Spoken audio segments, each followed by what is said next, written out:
Welcome back to Common Sense. I'm Representative Patricia Morgan, and we have with us today Representative Sherry Roberts from Central Coventry and West Greenwich District 29, a Republican colleague. Sherry, we were talking a little bit about Central Coventry Fire District, and I really just want to kind of put a bow on that for our listeners. That actually has been going on for 5 years. And your predecessor, Lisa Tomaso, was one of those representatives who did everything she could to stop reform from happening in that fire district. The people there were looking at a 65% excuse me, tax increase. And they just didn't want to hear anything about it up there in the State House. And she was an integral part in trying to keep that tax increase and the cushy benefits and pay in place. And I am just so thankful that you came along and looked at the people in your district, the average families, and understood they needed a break. And you've been just terrific at supporting the people in Central Coventry. Thank you. Right? Yes. And I'm sure that when you were going and doing this survey, that's something that did come out. When they're talking property taxes, they're talking fire taxes as well. Yes. Yeah, that's been clearly a big issue in the district. You know, everybody's got all kinds of ideas, but you have to really look at the situation and try to determine what the best thing to do is. It's not an easy, there's no easy answer, really. But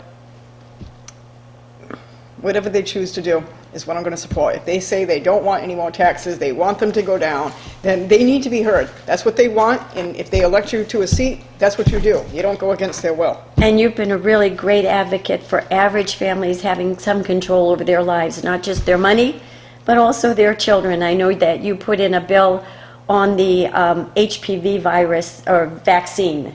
Correct. You want to explain a little bit about that? We actually did a program not too long ago, so hopefully people were listening to that program. But this was about parental rights. Yes, I think the Department of Health, they just mandated it so that parents are required to get this shot in order for the kids to stay in school. Well, it's the parents' right to decide what's good for their own kids. And I don't think it's right for government overreach like that to tell parents what their children should be getting for shots. I mean, this is not something that's contagious through the air. So, it's something that's transmitted sexually. But really, are our kids having sex in school? Because they shouldn't be. Hopefully not in the 5th grade. No, so this is ridiculous. And that piece of legislation that I submitted was for the purpose of letting the parents know that they have the option to opt out, and it promotes transparency and good communication. And right now, I don't see that the Department of Health is interested in any of that. So, I think nobody cares about their children more than the parents of that child. Yeah. Right? Mm-hmm. And if it's a good idea, and if it's going to help their child to be healthier, better prepared, they're going to do it. Well, of course. So if they're saying, we don't want to do this, there's probably a reason to be concerned. Yeah, and if the Department of Health doesn't agree, then convince them. Give them the data. Give them the information. Don't just mandate it because you know better than everybody else. There's a real disease in our state government right now. I think that they know better than the rest of us how we should live our lives. They know how we should spend our money. They know what we should do with our cars. They know what they are going to force us to do things with our children. We did a program, and that vaccine, though it may be good for a lot of people, is bad for a significant number. And parents need to know about those dangers before. Yes, and that is also included in the legislation, that they should include that information when they notify the parents what the risks are with taking that vaccine. Yeah.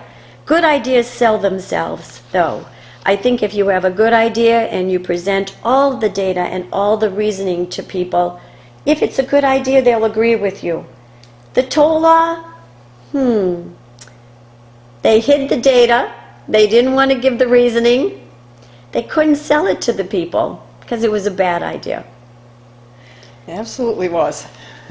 The good thing on that, though, is that I think this year, the next election, I really believe this is an opportunity. People should not lose hope.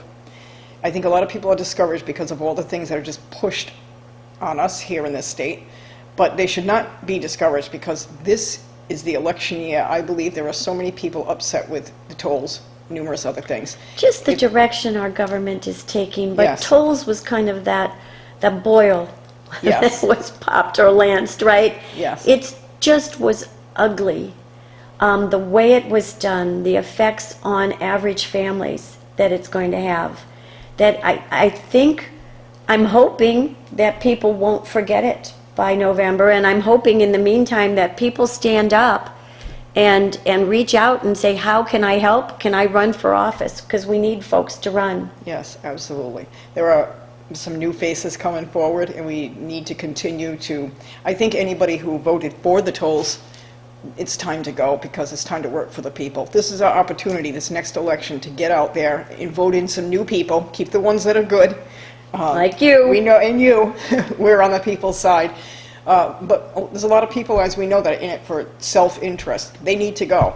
So, And let's just talk about that, because you ran for the first time out of the blue 2 years ago, right? yes, Hadn't been involved in politics, just knew that you wanted to make a difference for the people in your district. You saw things that were broken, you wanted to help fix them.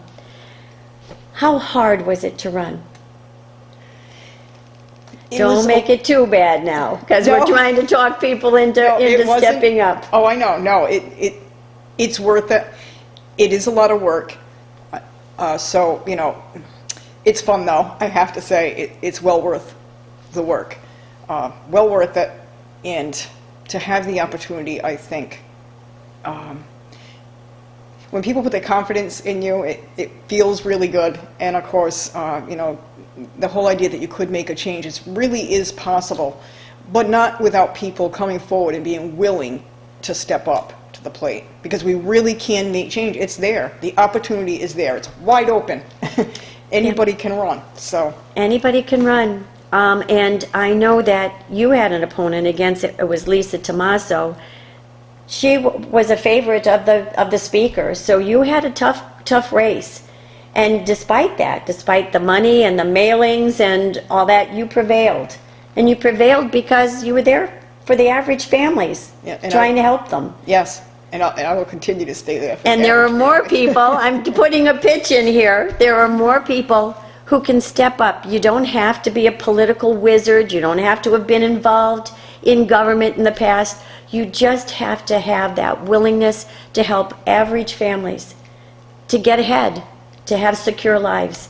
You've done a great job so you. far, and I'm sure the people are going to respond to that, despite that bullseye that's on your back because you voted against the toll law. That's okay. I love the bullseye. It just challenges me to keep on working harder for the people. That's all.